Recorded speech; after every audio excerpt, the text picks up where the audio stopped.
Hello, this is Sara-Jayne Parsons, Director and Curator of the Art Galleries at TCU, and I'm delighted to welcome guest artist Richie Budd with us in the studio today. Hi, Richie. Hello. Hi. We're going to be talking today to Richie Budd and talking about his exhibition, Dead Souls, which is part of a project he's working on with two other artists, Kris Pierce and John Rasimus. The project is Persona, which is really an exhibition that explores character, individuality, identity, and human traits of the need to distinguish and validate experience as individuals. But within that exploration, I guess I should say, investigation of the idea of persona, the three artists are presenting three concurrent solo exhibitions. And so we're talking today about just really Richie's presentation within that, the exhibition Dead Souls. And Richie, could you tell us just briefly what our students and what our other visitors to the gallery will see when they come in to see your exhibition? They'll see 2 floor sculptures, and they'll see 5 drawings that relate to the sculpture that will be hung on the wall. Those are pen and ink drawings. And are they sort of like portraits of the drawing? Yeah, they're basically taken from work in progress of the sculptures as the sculptures are coming together. Great. And then right beneath the drawings will be text relating to the drawing and how they should approach the drawing. A suggestion of approaching. Highly suggestible. Highly suggestible. And talking of things being highly suggestible, your sculptures are really fascinating in terms of the objects and materials that you use to make them. And they're really, I would say, non-traditional. Would you talk a little bit about how you construct and select materials as part of your making of the sculptures?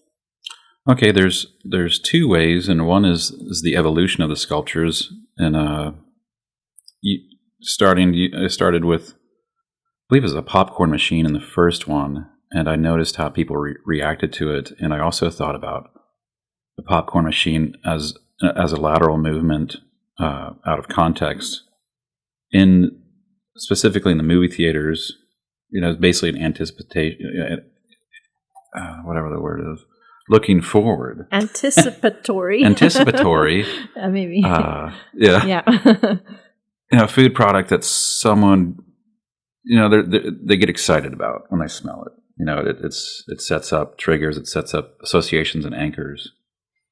The second way was thinking of, there's a particular phrase that is found in Neuro-Linguistic Programming, which I've been studying since '98. It's called universal quantifiers. And what it is, it talks about the extra large words like all, everyone, everything. Almost, that's actually quantifying that. All people have seen the sunrise. So I'm looking across products and material to use within the sculptures as what could I use that could span multiple cultures at once, essentially. Like both of the sculptures are based on and built from walkers, medical devices, and some people see it as their grandparents had them, and it's, oh goodness, it's terrible health and it's a failing of health, and then other people can come in and see it as, oh, there's a gait trainer in that, and it's moving a person towards health and wellness. Mm-hmm. So I try to use things that have dual meanings. And so very much the objects are related to the body. That's correct. And sensations. Mm-hmm. And so tell us about the sort of other multisensory devices that you use. The popcorn one would certainly work for me. But what are some other things that you've explored and experimented with? That's, the popcorn has multiple. It's gustatory and olfactory. I've used disco lights. I've used fog machines, snow machines, bubble machines, margarita machines. I've used George Foreman grills within them, so I can actually be making food to hand out to people while they're walking up to the machines.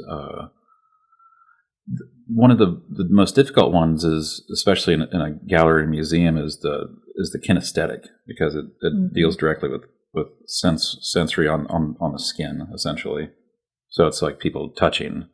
And the one of the few things that I could find was, I mean, you could use bubbles, bubble machine, but wind is a really nice one because you can't see it, but you can feel it. So fans putting, and such a slight sensation as well, very subtle. Yeah. So what I remember from our studio visits, and as I was watching you construct these sculptures, there's still very much a relationship to the body. They still feel like the height of them, the scale of them, how we move around them. They do feel like their own, they have sort of individual characteristics. I know they're not standing in place of people, not that literal, but there's something about them which is sort of reassuring in their scale, so that when these other sensory moments sort of pop off and those encounters happen, they're not sort of threatening. They're sort of comfortable, as I say, and reassuring in their scale. Was that a particular strategy in how you're making these things, or was it a practical studio, can I fit this through the door kind of decision-making process? Yes. I grew up in the doctors. My grandfather was OBGYN, and my father was a dean of a medical school. My mother, basically, right before we got into school, my sister and I, she worked at a doctor's bookstore. So there's always books about just the strangest things available to us. And concerning the body. Yeah. So there's, and I mean, I think that's really important, is to have something that's incredibly biomorphic so people can relate to it. They can walk around it. They can move through space and time with it. So I think that's, and for my work, that's one of the most important things. One of the most important things, yeah. And you mentioned just before Neuro-Linguistic Programming, and you've been studying that for years. And through you, I'm just sort of getting to really understand what that is as a model of sort of communication and psychotherapy and understanding patterns of behavior. Could you talk about that a little bit more, and sort of what that process involves and how that relates back to the sculpture? Well, people, what they found through a lot of these, NLP is similar to kind of how I work, is they've cobbled together stuff that works from the business models and therapy models, including Virginia Satir and Milton Erickson, and it was pulled together by Richard Bandler and Grinder, I believe.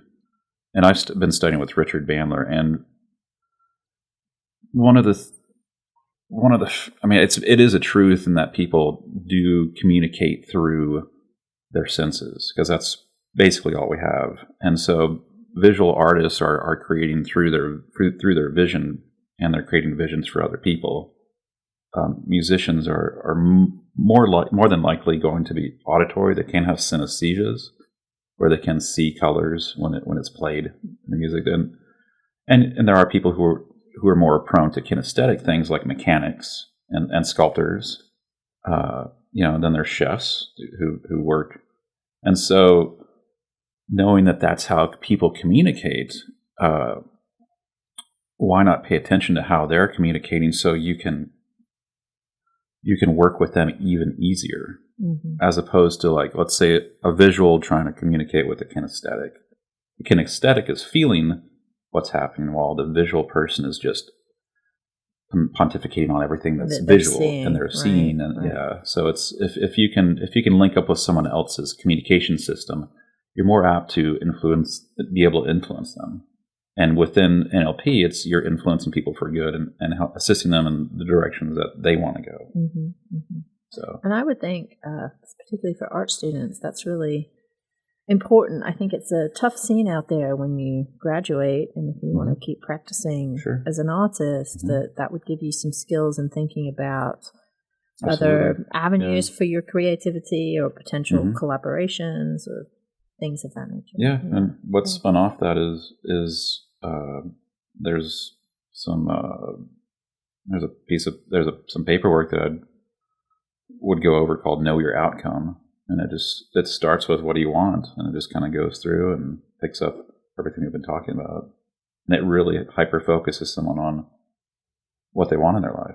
So it sounds like that would be key for some of our senior students. Yeah, I mean, really, alongside all of the mentoring and career advice that they're getting, really to sort of step back and do that inventory for themselves. I mean, I didn't learn much in my graduate program, as much as people want to think. I mean, it was a lot of like, you learn different things. We learn right? different things, yeah. sure. I mean, different techniques and stuff. But I mean, what's next? You know? Right. What do you really want to do? Maybe I need to take this goal orienteering. We can to work help on me it. with my for curatorial practice. What would that? I would love to. What would that reveal? Okay, we'll make a date for another time to help me work on that. Richie, I have one final question for you, and it's about the title of the show, Dead Souls, because the things that you've been describing are really, about our lived experience, are really vital to who we are and how we move through the world. So I was intrigued with the title Dead Souls, which sort of suggests a dead stop in a way. So could you talk about the title a little bit? I believe it was Gogol who wrote the book. He's a Russian author. I believe it was. And I think the protagonist was going around to different small towns and buying the death certificates of the people who passed away, and then it moved into being able to sell those at a different place to somebody else. And so he was essentially a salesman working through the system and selling stuff that was I mean, it was vapor, basically. It was paper. So I just thought that was incredibly interesting. It's just similar to kind of what I'm doing. I'm just putting these things together and hoping that someone could appreciate them enough to have them in their life. And I mean, I also like the Joy Division song "Dead Souls." A classic. Yeah. If you're an 80s music person like me. I love seeing him live. It's just, he's possessed. It's really incredible. Those performances. Yeah, the performances. Well, Ian Curtis. Well, I'm not familiar with Gogol's text, but I think I will probably go read that now. It's just, and do you know when it was written? That's maybe late 1800s, possibly. So really a fascinating contrast to thinking about today, like our sensory experiences moving through this world. Yeah, I mean, analog and digital versus an 18th century perception. Well, metaphors move through time. I mean, we evolve and change. Yeah, we're always in flux. Yeah, it's true. It's like a wagon wheel. Well, Richie, thank you for being with us today and telling us a little bit more about your work that's in the show Dead Souls at Fort Worth Contemporary Arts, and also more broadly about your practice. We're really delighted that you could be with us here today and be part of this project. You've shown your work all over the country, and it's just nice to know that we can feature the work of a North Texas artist and support the work that you're continuing to do in this area. So thank you so much for being with us today, and we look forward to seeing the exhibition at the Fort Worth Contemporary. Thank you for having us. All right.